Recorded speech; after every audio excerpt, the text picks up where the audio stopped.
श्रीनिवास रामानुजम का जन्म 22 दिसंबर 1887 को भारत के दक्षिण में स्थित तमिलनाडु के एक गांव में हुआ था।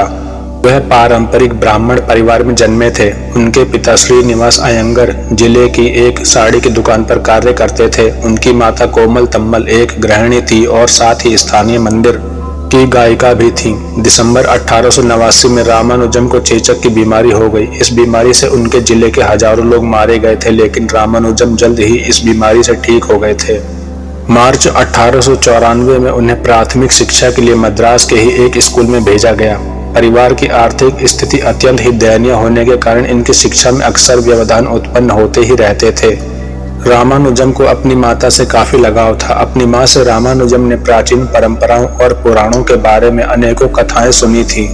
उन्होंने बहुत से धार्मिक भजनों को भी गाना सीख लिया था ताकि वे आसानी से मंदिर में कभी कभी गा सकें। ब्राह्मण होने की वजह से रामानुजम का आहार विहार अत्यंत सात्विक था।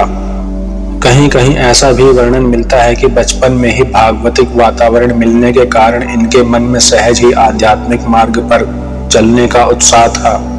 इनके पिता ने प्रार्थना पूर्वक मात्र 7 वर्ष की आयु में ही इन्हें देवी सरस्वती के मंत्र की दीक्षा किन्हीं साधु के माध्यम से इन्हें प्राप्त करवाई थी, जिसके कारण इनकी प्रतिभा का और भी विकास हुआ।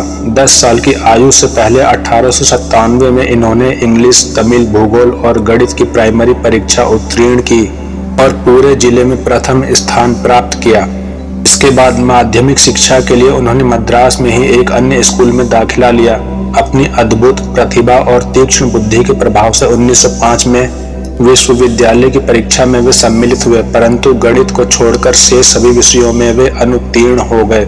रामानुजम गणित के प्रति विशेष रुझान रखने के कारण 12वीं में 2 बार फेल हुए थे।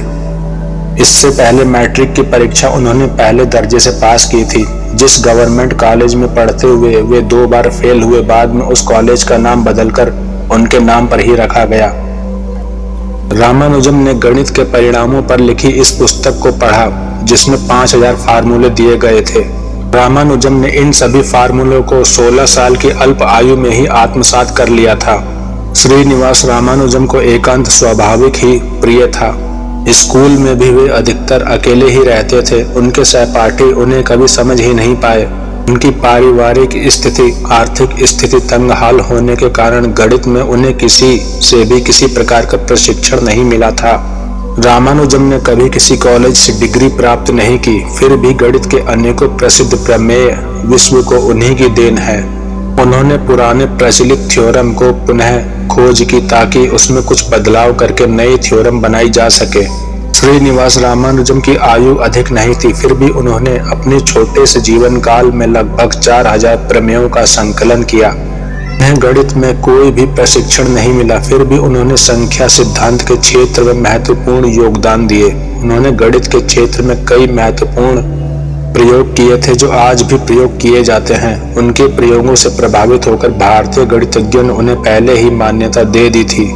बाद में विश्व स्तर पर जब उनकी प्रतिभा को लोगों ने पहचाना, तब उस समय के महान इंग्लिश गणितज्ञ G.H. हार्डी के साथ कार्य करने के लिए लोगों ने उन्हें मनोनीत किया। 26 अप्रैल 1920 में मात्र 32 वर्ष की आयु में ही उनका देहांत हो गया। इस प्रकार भारत को इस अनमोल रत्न को खोना पड़ा।